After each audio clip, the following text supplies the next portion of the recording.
안녕하십니까? 오늘은 함께 창세기 13장에 있는 말씀을 살펴보고자 합니다. 여러분, 사람은 언제나 선택을 하며 살아갑니다. 자기가 선택할 수 없는 것 빼고는 전부 다 선택합니다. 하다못해 슈퍼에 가서 칫솔 하나를 사도 그 많고 많은 것들 중에 하나를 선택해야 됩니다. 우리 사회의 공동체를 이끌어갈 지도자를 선택한다 할 때 매우 신중하게 선택해야 합니다. 그런데 정말 중요한 것은 오늘 내가 어떻게 살아갈 것인가에 대하여 선택하는 것입니다. 선택은 운명을 결정합니다. 오늘 나의 선택이 이 다음의 나의 모습과 그 후의 나의 모습과 마침내는 나의 운명을 결정한다라는 것입니다.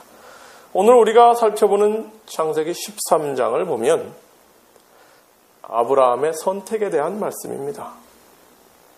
13장에는 특히 아브라함과 롯의 이야기가 나옵니다. 아브라함이 갈대아 우르를 떠날 때 그와 함께 떠난 사람 롯이 있었습니다. 롯은 아브라함에게 붙을 수밖에 없었습니다. 왜냐하면 롯의 아버지인 하란, 그가 일찍 돌아가셔서 롯은 고아의 처지가 되었습니다. 그리고 그의 아버지의 형제 중에 형제였던 아브라함은 공교롭게도 후사를 얻지 못하는 상황이었습니다. 그렇기 때문에 아브라함의 대를 잇기 위하여 롯은 마치 양자처럼 그의 작은아버지였던 아브라함과 함께 모든 인생을 살아가게 되는 것이고, 그 과정에서 갈대아를 떠나서 가나안까지 오고 그리고 애굽까지 갔다 오는 모든 아브라함의 삶의 우여곡절에 함께하는 존재가 됩니다. 그러므로 아브라함에게 있어서 이 롯이라는 존재는 매우 특별한 존재이며, 어쩌면 아이를 낳을 수 없는, 자녀를 낳을 수 없는 자신의 후사를 대신 이어줄 양자처럼 정말 귀한 존재가 바로 이 롯이라는 존재인 것입니다. 바로 그 롯과 아브라함 사이의 선택의 이야기가 13장의 이야기입니다. 우리가 먼저 좀 알아야 될 것이 있는데요. 이 아브라함의 모든 이야기에서 우리가 먼저 정리하고 알아야 될 것이 있다면 무엇이냐면, 아브라함은 하나님께서 주신 약속을 붙잡고 평생을 살아간 약속의 사람이었다라는 사실입니다. 그러면 아브라함이 하나님께서 주신 약속, 어떤 약속을 붙잡고 살았는가? 중요한 두 가지 약속을 붙잡고 살았습니다. 첫 번째 약속은 그에게 후사에 대한 약속이었습니다. 아들이 없는 그에게, 자식을 낳지 못하는 아브라함에게 후사를 주겠다라는 약속을 하나님께서 해주셨습니다. 그래서 그의 이름 아브라함, 고상한 아버지, 그 이름을 후에 시간이 지난 다음에 아브라함, 열국의 아버지로 바꿔가면서 그에게 반드시 후손이 있겠다라는 약속을 해주셨습니다. 아들 못 낳는 사람에게, 자식 못 낳는 사람에게 후손이 있겠다는 약속을 해주셨고, 그 약속은 계속하여 반복되었습니다. 창세기 12장 2절에서 처음 주셨던 약속이 15장 5절에서 다시 한번 반복되며 22장에 가서 드디어 모리아산의 아케다 사건을 통하여서는 그 후손에 대한 약속이 완전히 이루어지게 됩니다. 두 번째로 하나님께서 아브라함에게 주셨던 약속은 바로 땅에 대한 약속입니다. 하나님께서 아브라함을 고향 땅에서부터 떠나라라고 부르셨습니다. 부모의 기업으로 물려받은 모든 땅으로부터 모든 것을 포기하고 떠돌이 신세가 돼서 떠나서 가나안으로 가서 자기 땅 없이 여기저기 유리방황하며 텐트 치며 사는 사람이 되라라고 하셨던 그 아브라함에게 하나님께서 두 번째 약속은 땅에 대한 약속을 해주셨다는 것입니다. 창세기 12장 1절 땅에 대한 약속이 시작되었고 12장 5절, 13장 9절, 13장 15절, 15장 7절, 17장 8절 계속하여 반복적으로 아브라함에게 땅에 대한 약속을 해주셨습니다. 그리고 창세기 23장에 가서 아브라함의 아내 사레가 죽고 그를 장사 지낼 막벨라 구를 사면서 그 땅에 대한 약속 또한 이루어집니다. 즉 아브라함에게 하나님께서 아브라함을 약속의 사람으로 부르시고 그에게 주신 중요한 두 가지 약속은 하나는 아들에 대한 후사에 대한 약속이었고 또 하나는 땅에 대한 약속이었습니다. 후사가 없는 사람에게 후사에 대한 약속, 땅이 없어서 방황하며 계속하여 움직여야 되는 사람에게 땅에 대한 약속, 얼마나 아브라함에게 간절한 것이었고 얼마나 아브라함에게 소중한 것이었겠습니까?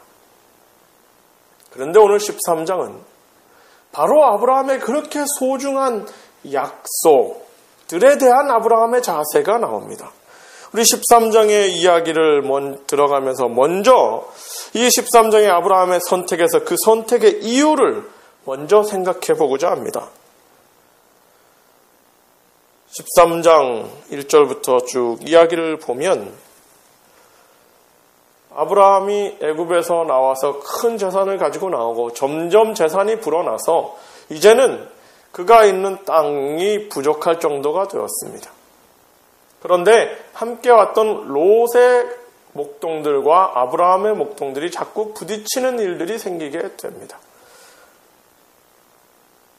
이런 상황에서 아브라함이 먼저 문제 해결을 위하여 나섭니다. 그리고 먼저 아브라함이 그의 조카 롯에게 먼저 양보하겠다라고 제시합니다. 조카 롯이 먼저 선택하고 그 다음 남은 것을 내가 취하겠다라고 약속을 합니다. 여러분, 제가 좀 전에 말씀드린 것처럼 아브라함에게 있어서 그의 평생은 하나님께서 주신 약속을 붙잡고 살아가는 삶이었습니다.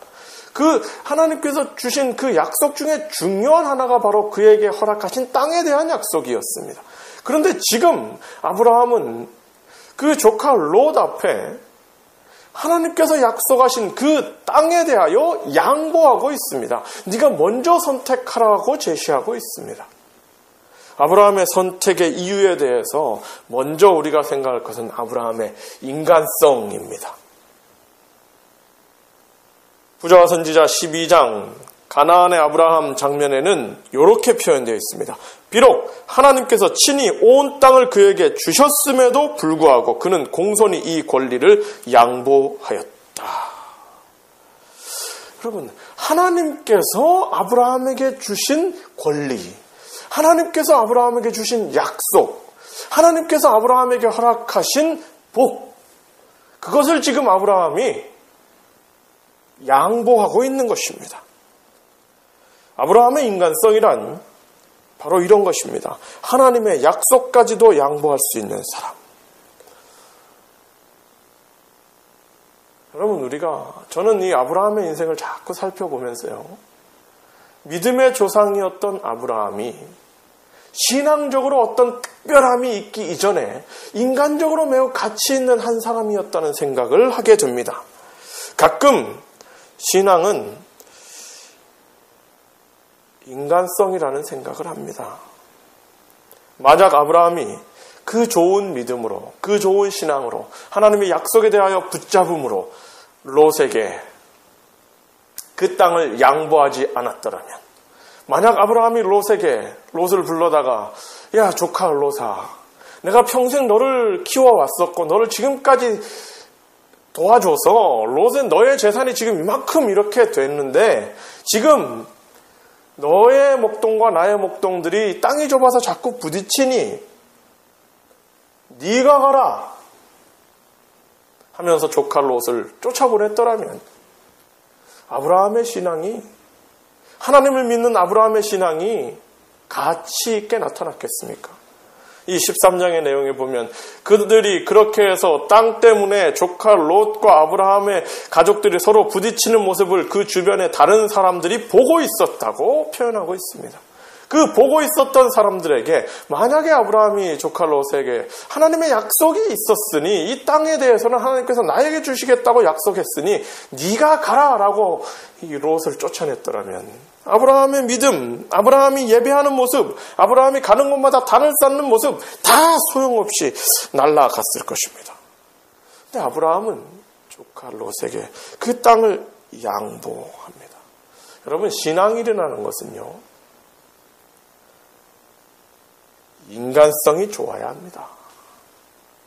여러분, 우리가 재림교인으로서 먹을 것과 먹지 못할 것을 그렇게 철저하게 가려내는 것처럼 어쩌면 그것보다 더 주변 사람들이 그리스도인들에게 기대하는 것이 무엇인지, 기대하지 않는 것이 무엇인지를 가려낼 줄 아는 지혜가 있어야 합니다.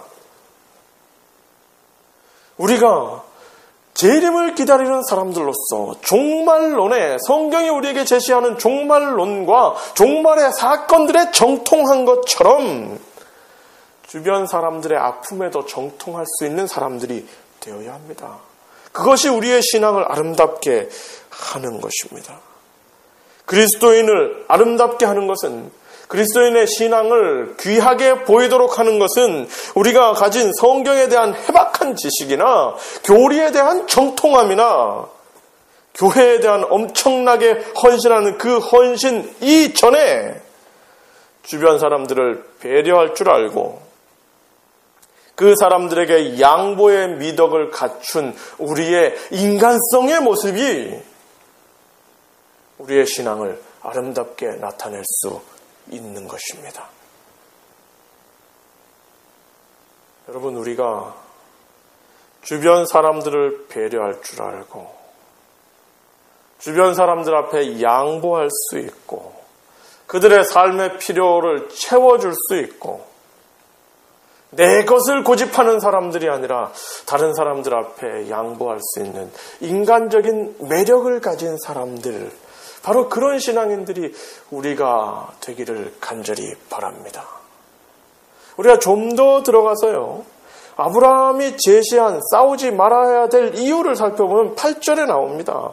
8절에서 아브라함이 조카 롯을 불러놓고 우리가 싸우지 말자 하면서 그 이유를 말하는데, 우리는 친족이라, 우리는 가족이라, 우리는 한 가족이다, 그러니 싸우지 말자, 그리고 다투지 말고 내가 먼저 양보하겠다라고 이야기하는 것입니다.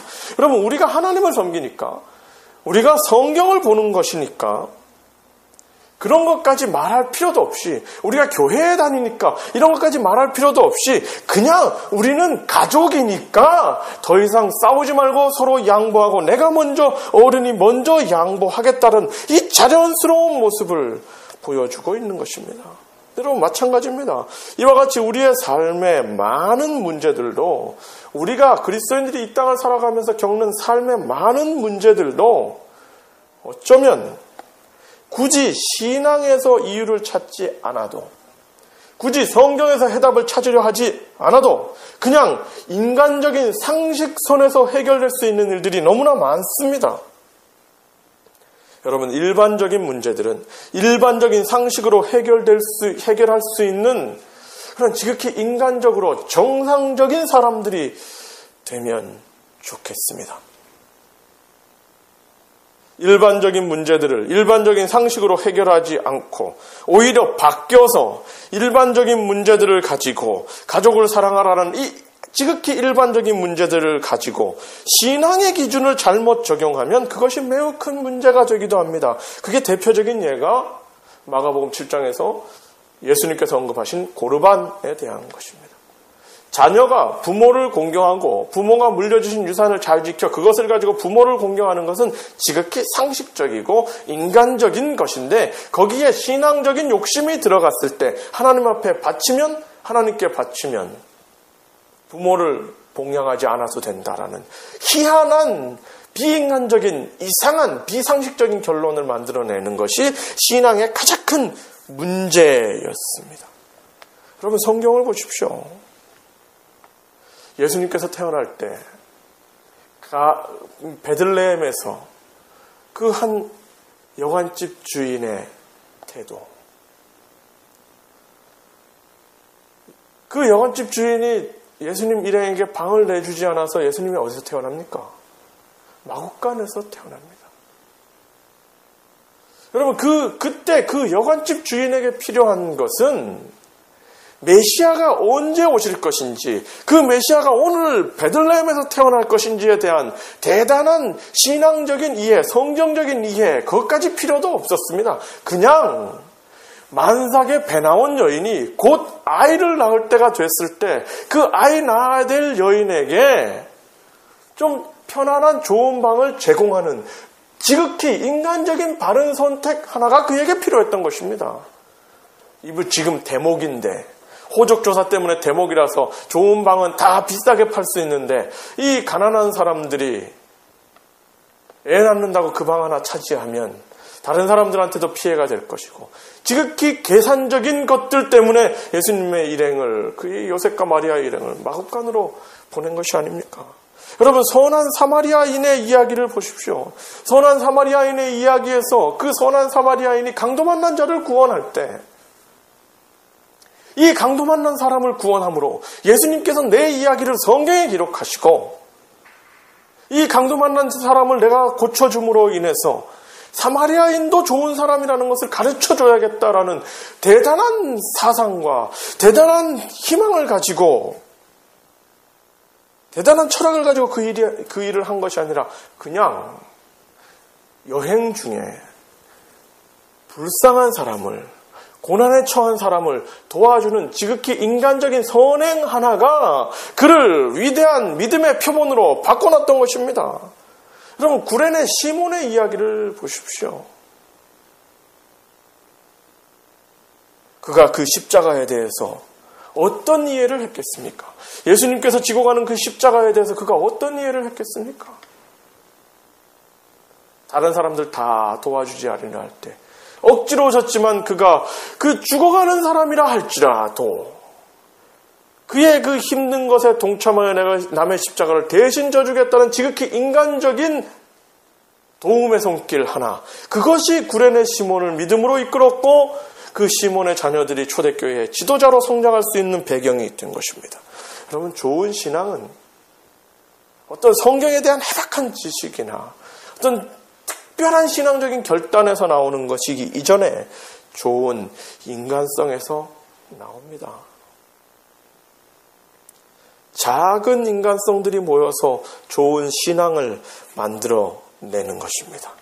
여러분, 좀 우리가 이 땅을 살아가면서 세상의 논리대로, 세상의 방법대로 좀 약은 인간 좀 되지 말고요. 너무 돈만 밝히는 사람 되지 말고, 좀 바보 같을지라도, 좀 지금 손해보는 것 같을지라도 우리가 인간적으로 괜찮은 사람들이 되면 좋겠습니다. 우리 그리스도인들이 지금 이 땅을 살아가는 지금 우리의 모습에서 교인이라는 것, 우리의 삶에서 신앙이라는 것 하나 다 빼도 그냥 한 인간으로서도 매력적이고 괜찮은 사람들이 되어야 하지 않겠습니까? 적어도 믿음의 조상이라는 아브라함에게 있어서 신앙은 인간성을 간과하는 것이 아니었습니다. 아브라함에게 있어서 하나님께서 나에게 약속하셨다고 하여, 하나님께서 나에게 계시하신 것이라고 하여 이 땅은 내 땅이니 네가 나가라라고 매정하게 가족관계를 정리해내는 그런 사람이 아니라, 비록 하나님께서 주신 약속이라 할지라도 내가 양보할 수 있고 아름다운 인간적인 미덕을 나타낼 수 있는 사람이 아브라함이었던 것입니다. 이것이 아브라함의 선택의 이유였습니다. 여러분, 우리가 신앙을 하면서 혹은 신앙 이외에 이 땅에 살아가면서 이 땅에 많은 사람들을 만나고 많은 선택들을 하면서 어떤 거창한 이유를 되기 이전에 양심적이고 바르고 정의로운 바른 선택들을 함으로 인해서 우리가 한 사람으로서도 매력 있는 괜찮은 그리스도인들이 되시기를 간절히 바랍니다. 우리가 다음으로 살펴본 것이 있다면 아브라함이 선택한 내용입니다. 이야기를 좀 더 들어가 보면 아브라함이 롯을 불렀습니다. 롯을 불러서 너의 가족과 우리 가족이 이 좁은 땅에서 다투는 것이 좋지 아니하니 우리가 어쩔 수 없이 갈라서야겠다. 나눠줘야겠다. 그런데 이것을 나누는데 네가 먼저 선택해라. 네 보기에 좋은 땅을 먼저 선택해 가면 나머지 부분을 내가 선택하겠다. 라고 이야기를 하고 있습니다. 아버지 같은 아브라함이 자식 같은 조카 롯에게 네가 먼저 선택해라 라고 제시합니다. 이 정도 되면 조카 롯은 아닙니다. 저를 지금까지 키워주신 것도 감사한데요. 제가 가진 것들이 전부 다 결국은 아브라함의 도움으로 얻은 것인데요. 작은아버지 먼저 선택하십시오. 라고 하는 것이 당연하겠지만 이 13장 10절에 보면 롯이 눈을 들어 살펴봤다 그랬습니다. 눈을 들어서 무엇을 살펴봤겠습니까? 어디가 좋은가? 어디가 누구에게 좋은가? 어디가 나에게 좋은가? 무엇이 나에게 더 유익한가를 조카 롯이 살펴봤습니다. 그리고 그의 시선은 요단 강가의 평지가 있는 쪽에 소돔과 고모라 쪽을 발견하게 된 것입니다. 롯은 학습되어서 알고 있었습니다. 어린 시절 갈대아의 티그리스 유프라데스 강가에 살면서 물이 있는 곳, 평지가 있는 곳에 사람이 모이고 거기가 도시가 발달하고 거기에서 부를 쌓을 수 있다는 것, 그가 어린 시절부터 봤습니다. 그리고 그의 작은아버지 아브라함을 따라서 12장에서 애굽으로 내려갔을 때 그 비옥한 나일강가에서 거대한 도시들이 만들어지고 사람들이 모이고 파라오의 위대한 권력이 형성되는 것을 그가 봤습니다. 그래서 그의 경험으로 어느 곳이 좋은지를 알았고 그가 그래서 좋은 땅 지역을 선택한 것입니다.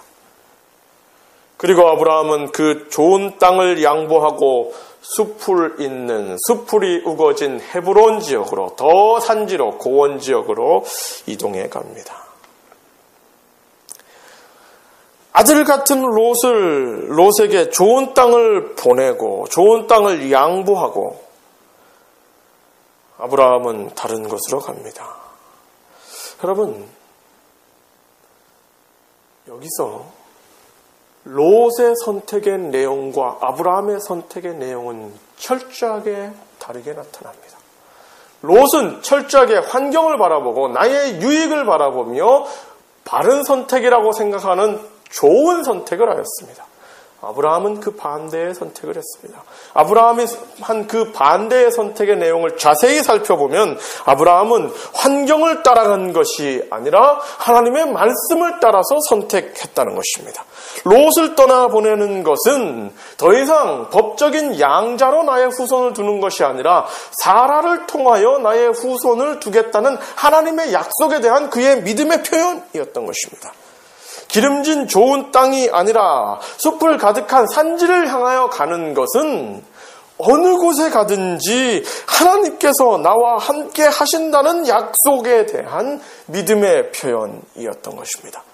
즉, 아브라함은 인간의 방법들은 다 포기하고 인간의 생각들은 다 포기하고 오직 하나님의 말씀과 하나님에 대한 신앙과 하나님에 대한 믿음만을 선택한 것이 그의 선택의 내용이었던 것입니다.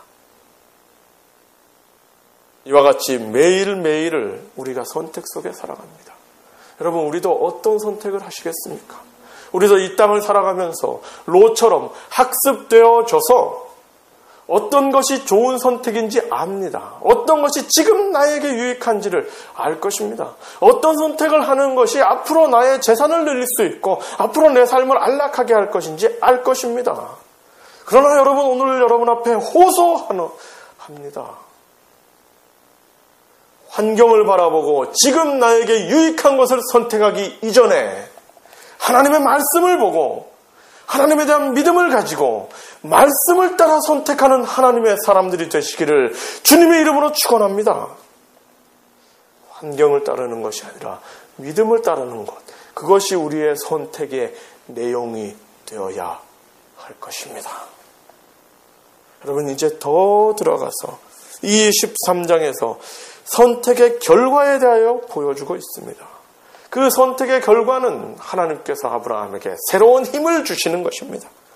14절에 보면 이제 좋은 땅을 선택하고 짐 싸서 좋은 땅을 향하여 롯은 떠나갑니다. 그리고 아브라함은 하나님 앞에 있습니다. 14절에 하나님께서 아브라함에게 말씀하십니다. 너는 눈을 들어 네가 선 땅에서 동서남북을 바라보라. 하나님께서 아브라함의 시선의 이동을 요구하셨습니다. 그렇다면 지금 아브라함은 어디를 보고 있었던 것입니까? 하나님께서 너는 눈을 들어라고 말할 때 하나님께서는 아브라함이 보기에 아브라함의 시선을 좀 바꿔야겠다는 생각을 하셨던 것입니다. 아브라함이 도대체 어디 보고 있었길래 눈을 들으라고 이야기하신 걸까요? 아마도 제 생각에는 아마도 아브라함은 짐 싸서 떠나고 있는 롯의 뒷모습을 바라보고 있지 않았을까 생각됩니다. 양자처럼 저 아이가 내 대를 이어줄겠다고 생각했던 귀하게 키웠던 롯이 떠나가는 아쉬움, 또 그 롯이 선택한 좋은 땅에 대한 부러움도 있었을지 모릅니다. 그렇게 롯의 뒷모습을 바라보고 있던 아브라함에게 하나님께서 요구하시기를 너는 눈을 들라. 그리고 눈을 들어서 동서남북을 바라보라.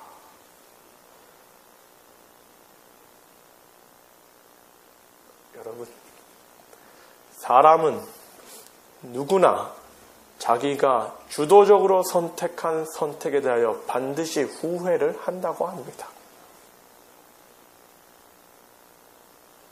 어쩌면 이 순간에 아브라함의 마음속에 후회스러움이 있을지 아쉬움이 있었을지 모릅니다.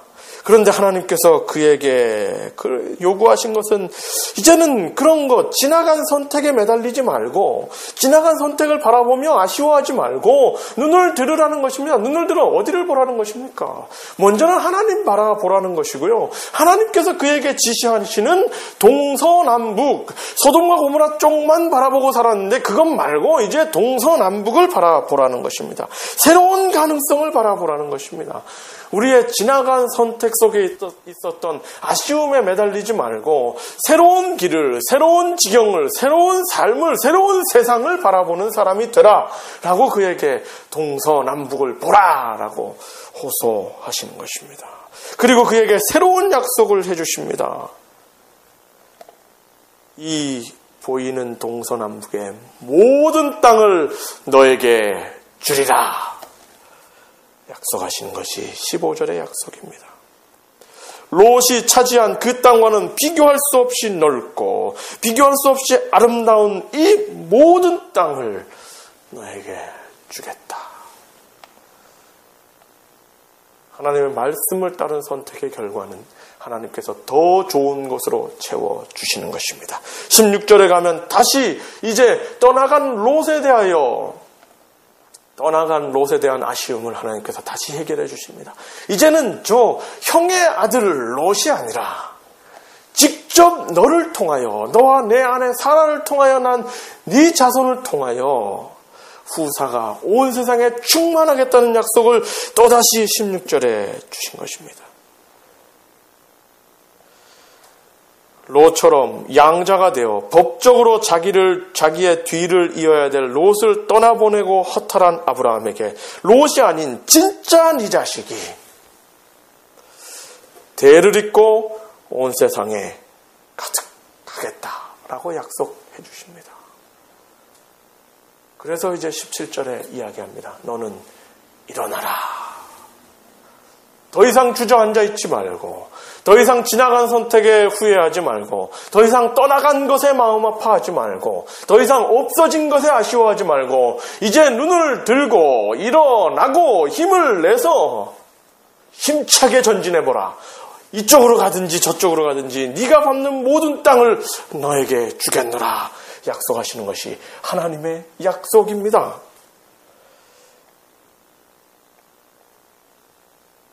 여러분,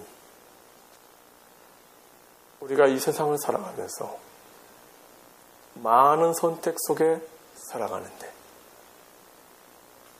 우리가 그리스도인다운 선택, 매우 인간적인 선택, 상식적인 선택, 바른 선택을 할 때는 항상 내가 손해보는 것 같은 느낌, 내가 바보짓을 하는 것 같은 느낌, 내가 잘못하고 있는 것이 아닌가 하는 느낌이 있을 수 있습니다.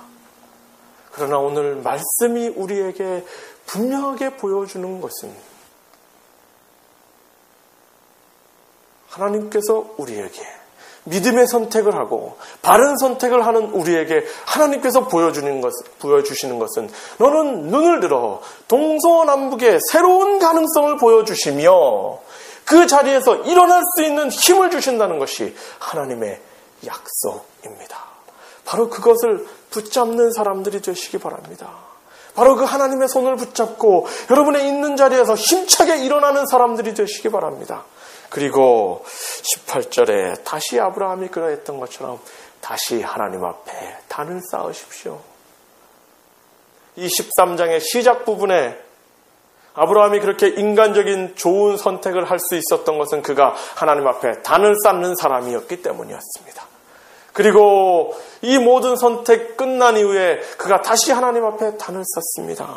열심으로 하나님 앞에 단을 쌓는 사람에게 하나님께서 좋은 길을 보여주시며 그의 좋은 선택을 더 좋은 것으로 보상해 주십니다. 하나님은 우리의 좋은 선택에 더 좋은 것으로 복을 내려주시는 분임을 믿으시기 바랍니다. 오늘 우리의 13장에 대한 말씀을 정리해 보고자 합니다. 우리의 인생은 선택의 연속입니다.